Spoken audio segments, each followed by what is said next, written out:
Welcome to BizWire. I'm Joseph Nordstrom in Beijing. China catches most of the attention, but in an effort to expand its economic, political, and strategic foothold in Africa, another Asian giant is investing heavily in the resource-rich continent.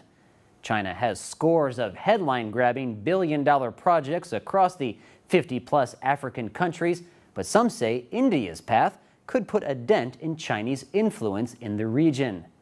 According to the latest joint report by the Confederation of Indian Industry and the World Trade Organization, India's current investments in Africa amount to more than $50 billion. For many analysts, India's moves come as no surprise.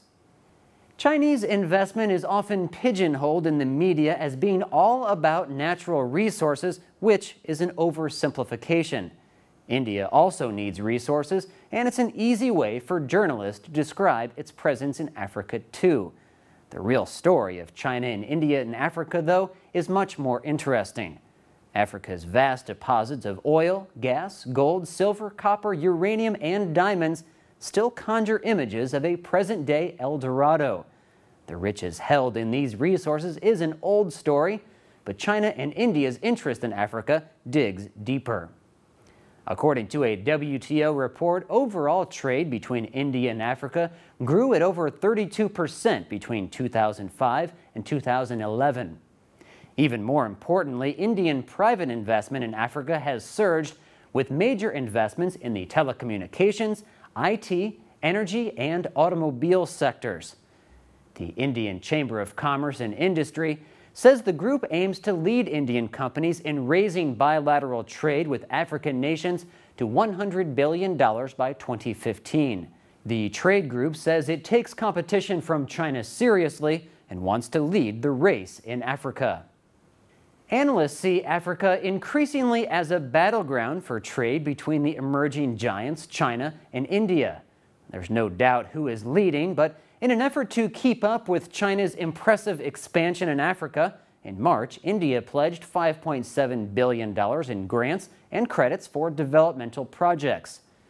Since 2005, trade grew much faster between India and Africa than China and Africa, but from a much lower starting base. Statistics vary on the source, but India-Africa bilateral trade has grown from just $1 billion in 2001 to more than $60 billion today. The Financial Times reports that new figures show that trade between Africa and India could top $90 billion by 2015. In contrast, China-Africa trade volume may top $200 billion this year. One thing China and India share is criticism for what some call reckless spending and their willingness to do business with states like Sudan and Zimbabwe. With India's chronic energy and supply problems, Africa's natural resources are, of course, part of the story. For example, Africa sent no oil to India in 2005, but now supplies about a fifth of India's total crude imports. In the Financial Times, emerging market strategist at Barclays, Kun Chao, says China has more savings with which to invest in big infrastructure projects in Africa.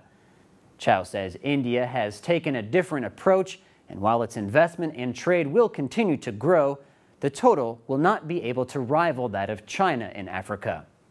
Most countries in Africa are growing at 7 to 9%, though, so China, India, and others will all have a role to play in what is unfolding as a great story of nations and peoples leaving their exploited history and poverty in the dust.